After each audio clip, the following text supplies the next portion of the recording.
once again, I'm in the kitchen cooking. Tonight is something special. It is not a quick cooking meal. Sorry, but it is a delicious meal. So, my guys wanted meatballs. And once again, y'all, just didn't feel like it. I don't feel like making meatballs. But I said, I will make you cabbage rolls. Now, I didn't grow up with cabbage rolls, but my husband did. We just kind of switched them up a little bit once we got married. I love the way they taste, and I love the injection of the cabbage because there's another way to put some veg in your meal. Now, I just want to show y'all my mise en place and what goes into this dish. It does not cook quickly.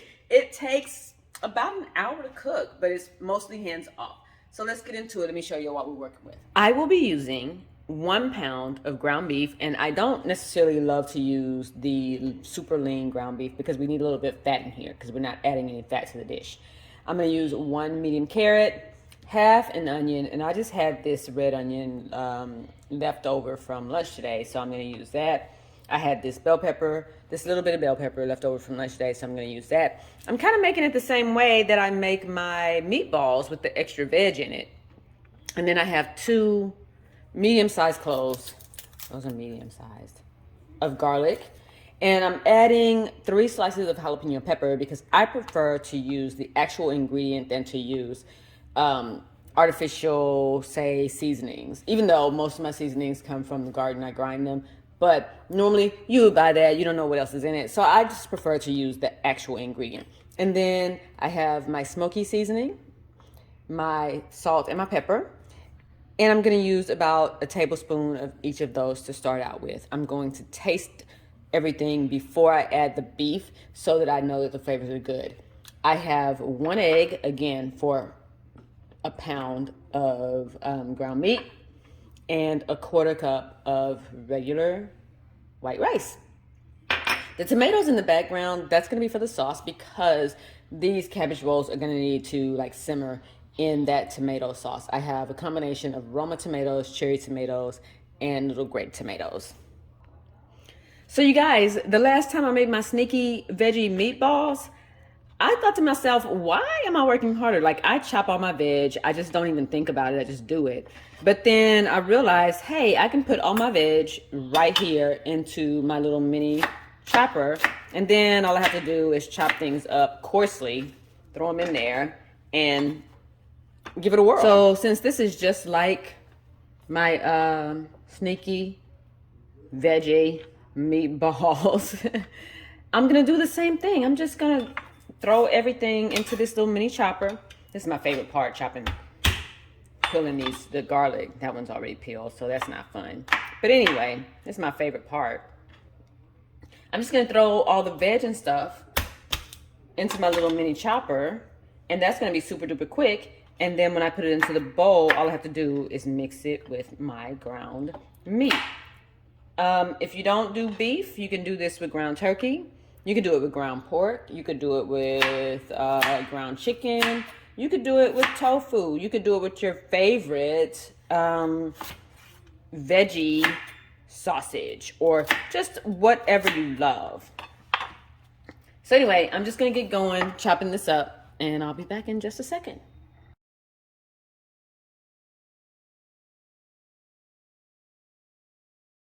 Now, I just did all that.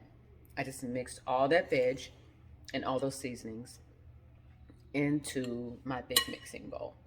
It may seem like a lot, and when you taste it, it's going to taste like a lot. But remember, we cannot taste once we add our ground meat into this mixture.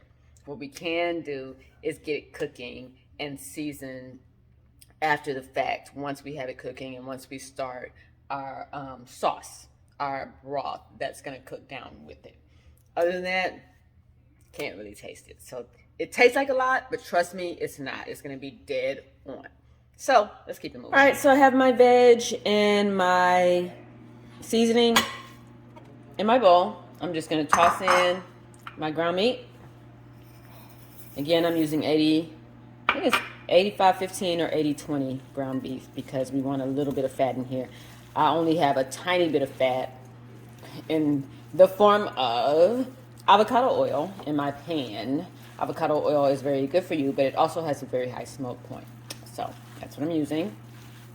And then just want to mix that up really well. And next up, we're gonna stuff some cabbage. All right, so the very last thing that I'm gonna do before I stuff my cabbage is I'm gonna crack an egg into my meat mixture. Again, just like the meatballs. Y'all don't be afraid of eggs. If you crack them softly, you're gonna get shells in there. Crack that thing, man. Just crack it. Crack it in there. And then, just mix it up really well. This is our binder. A lot of times I like to use bread in my meatballs, but I don't necessarily use bread in this because we have rice. You don't need a lot of rice, just a little bit is enough. I have already peeled off my cabbage leaves. You want the biggest leaves from the outside and you want to wash them well. It's okay if you get rips, like this one has a rip. We're gonna wrap it up really great. This one is pretty close to perfect. Like, she's pretty. Yeah, she's really pretty. So I have 2 purple cabbage leaves and 4 green cabbage leaves. I'm probably going to use 2 of each. And while we've been talking, I have been heating up that avocado oil in my pan. It's on low right now. Before I add things to it, I'm going to put it on medium. So let me just show you how I wrap. This may not be my husband's technique, but let me just show you how I wrap my rolls.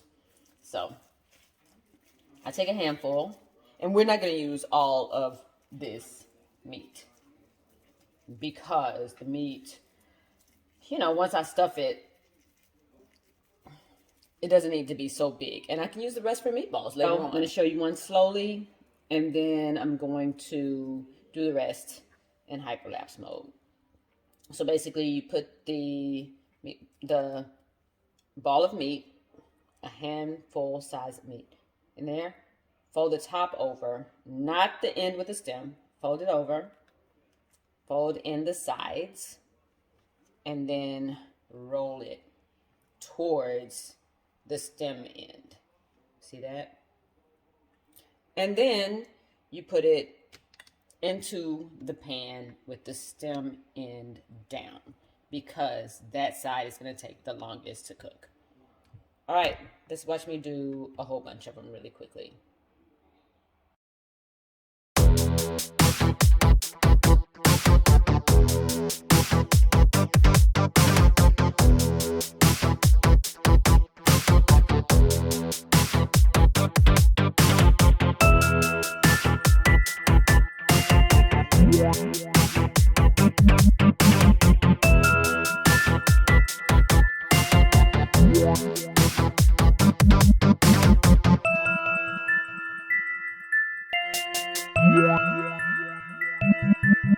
Now, you really want things to fit in here nice and tight. I might actually make an extra roll so that, I'm going to make an extra roll so that this pan is completely full. As you can see, I have 2 purples, 2 greens. I'm going to add 1 more green, and that will keep it. What it'll do is help to keep everything nicely contained. You don't have to worry about anything moving around in there. Let's see. Let's squish it. Squish it. Get it in there, Nikki. Squish it. She's good. Look at that. That's perfect. Like, there's no extra space. Things are not going to move around. Right now, I have this. I can finally take off my glove. Yes. Right now, I have this on low heat. I'm just going to crank it up to medium since it's, ready to go. And then I'm going to add some water. I'm gonna add water because it needs something to get going. So I'm gonna add water and get it boiling. I'm gonna add water about halfway up. I don't know if you can see that, but it's about halfway up the side of, not halfway up the sides of the pan, but halfway up the height of the cabbage rolls. And I'm just gonna, I put it on medium, but I'm actually gonna put it on medium high because what I want is for that to come to a boil. And when it does, I'm gonna lower the heat, put the top on for about 30 minutes, and then I'm gonna start adding my tomatoes to give it something, some extra flavor for the sauce.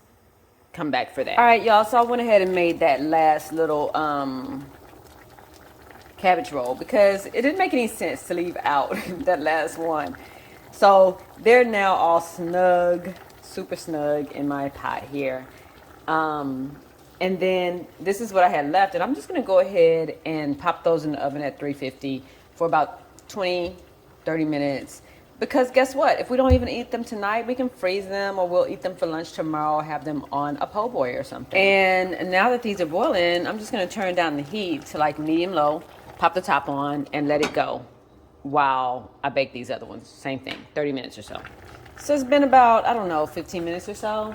And yeah, maybe about 15 minutes. And I'm just going to, I ended up chopping up about, I used 3 Roma tomatoes and a couple of cherry tomatoes. And I think that's going to be all I'm going to need. I'm just going to add that in like right on top of my cabbage rolls. It's not fancy. I'm just gonna add it in because I want the flavor. Right now, I just want things to cook down and I want the flavor of those tomatoes to kind of infiltrate the cabbage rolls themselves. And then once things get cooked through a little bit, I'll taste it, see if we need anything else. And y'all know how I do. If I think we need something, I'll add. If not, we're all good. So I'm just gonna pop the top back on here, put it on low, and just wait for another 15 minutes or so to see what things are looking like.